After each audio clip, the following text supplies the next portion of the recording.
السلام علیکم ورحمۃ اللہ وبرکاتہ۔ ناظرین، جیسا کہ آپ کے علم میں ہے کہ حضرت الاستاذ حضرت محترم رئیس الجامعہ احسن العلوم کراچی اور استاد الحدیث و تفسیر اور فقہ کے امام، اور جتنے بھی تعریفیں کی جائیں اور جتنے بھی ان کے اوصاف بیان کیے جائیں وہ کم ہیں، عالم اسلام کی مشہور شخصیت حضرت مولانا مفتی ظفر علی خان صاحب رحمہ اللہ اس دنیا سے تشریف لے جا چکے ہیں۔ حضرت اقدس استاد محترم ایک بہت جامع شخصیت تھے اور کسی تعارف کے محتاج نہیں تھے، اور ان کا جانا یقیناً سب کے لیے، پوری امت مسلمہ کے لیے بہت بڑا نقصان کا باعث ہے،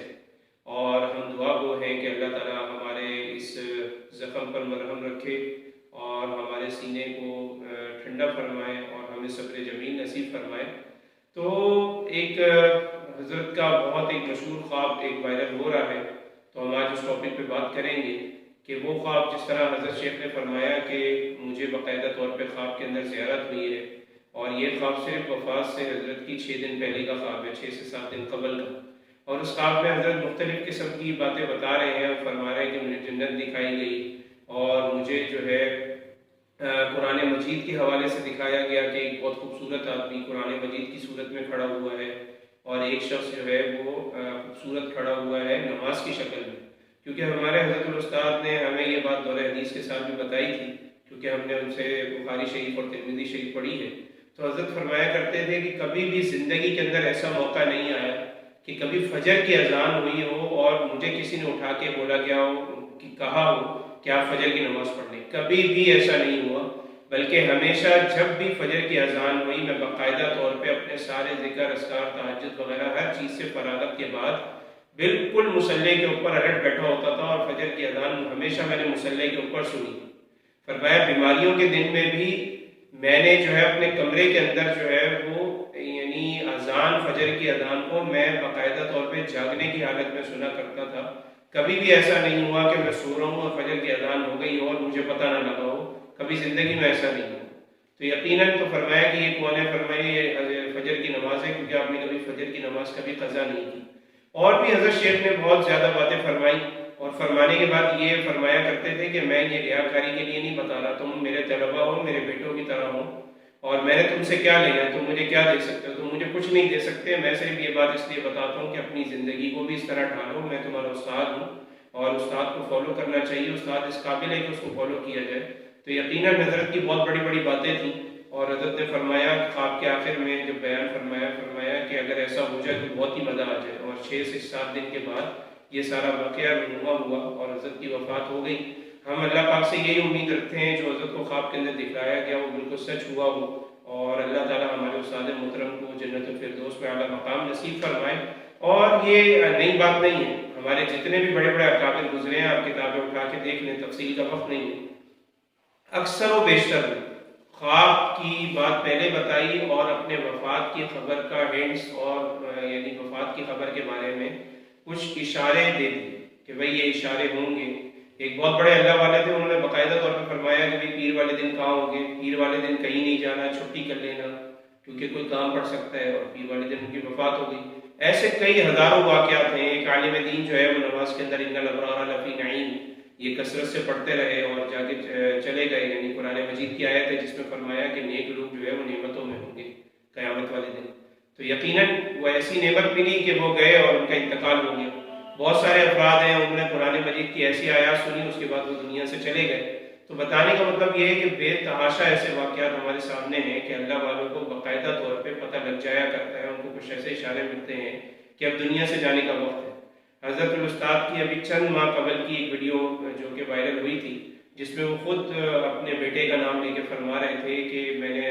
انور شاہ سے کہہ دیا، جو ان کے بیٹے ہیں مولانا انور شاہ صاحب، اللہ تعالیٰ ان کی زندگی لمبی کرے اور اپنے والد صاحب کا جانشین بنائے۔ ہم سے 1 سال بعد ان کی فراغت ہوئی، یعنی ہماری 2012 میں فراغت ہے تو ان کی 2013 میں فراغت ہے۔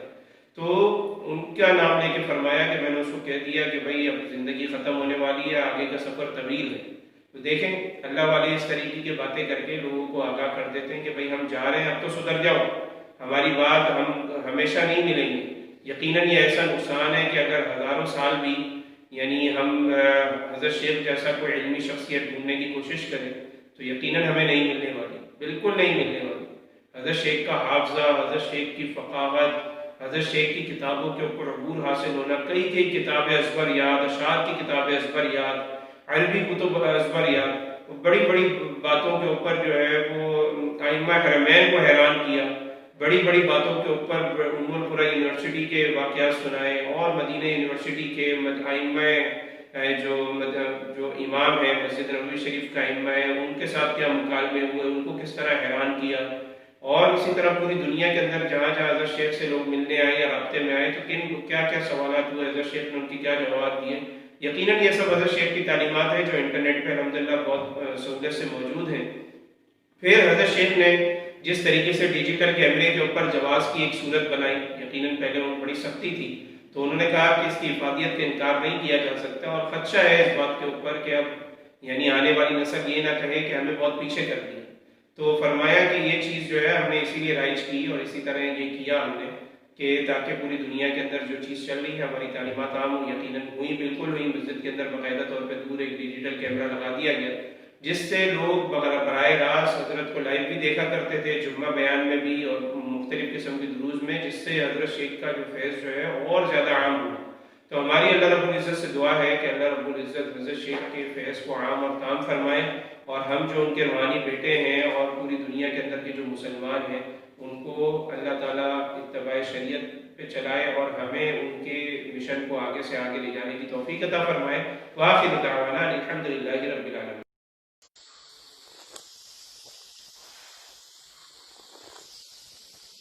خواب اس طرح تھا کہ ہمارے ایک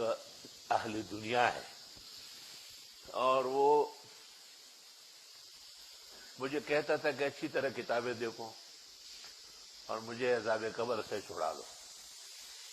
اگر عذاب قبر مجھے ہو گیا تو لوگ کہیں گے یہ اچھا والا مفتی نہیں ہے، اس کے شاگرد پٹ رہا ہے، آپ کے لیے بھی اچھا نہیں۔ تو میں فکر میں ہو گیا، بہت زیادہ غمگین ہو گیا کہ بھئی واقعی یہ تو ایک مرحلہ آ رہا ہے اور حق مرحلہ ہے، تو دے پریزا ززان فکر ہوگا، اس کو چھوڑو، اپنی فکر کرو۔ اس دوران میں نے خواب دیکھا کہ مجھے لحاظ میں رکھ دیا گیا اور ایک حسین جمیل نوجوان آیا جس کا اوصاف حسن اور خصال حمیدہ بیان کرنے کے لیے مجھ میں استطاعت نہیں ہے، اور وہ دائیں طرف کھڑا ہو گیا۔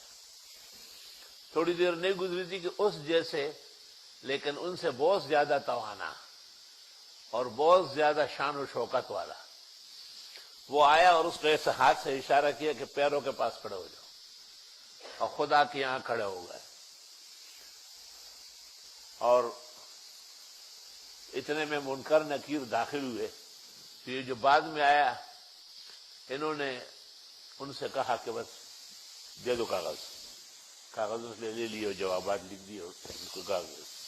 جاؤ یہاں سے، اور مجھے کہا کہ بات ہوئی ہے، ایک بائیں طرف کھڑکی کھولتے ہیں، اندر سے کوئی آئے گا کھولے گا تو آپ جنت کے مناظر دیکھیں گے، تو آپ کو کوئی پریشانی نہیں ہوگی۔ تو میں نے پوچھا تو انہوں نے کہا کہ یہ جو پہلے آئے ہیں یہ صلاۃ الفجر ہے کہ آپ ہر حال میں فجر نہیں چھوڑ دیتے، اور یہ میں خود قرآن مجید ہوں کیونکہ آپ نے شرق اور غرب میں میری آواز پہنچائی، اللہ اس کو سچا کر لے، خدا ایسے ہی مجھے بھی میرے شاگردوں کو بھی نصیب فرمائے۔ ہاں مزہ آیا خدا کی قسم، میری توفیق ہو تجھ میں سونا اور چاندی تمہیں بانٹ دے سر، اس کو کیا خواب ہے یہ۔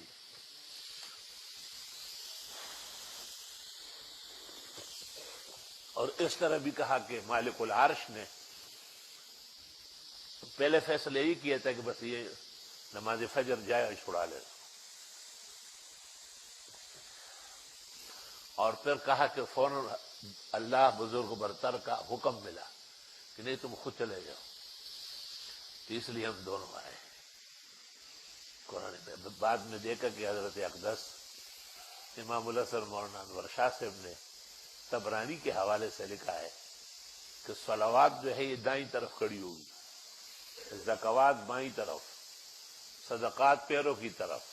اور ایمان و قرآن سران ہے. اللہ اللہ کیا شان و شوکت ہے. یہ دنیا کی نعمتیں تو کوئی نعمت ہی نہیں ہے اس کے سامنے. بس یہ نعمت ہے کہ اسلام ہے، ایمان ہے، قرآن ہے. اللہ تعالیٰ نے استقامت علی التوحید نصیب فرمائی. چلو. حدثنا علي بن عبد الله قال حدثنا يعقوب بن ابراهيم قال حدثنا ابي عن صالح قال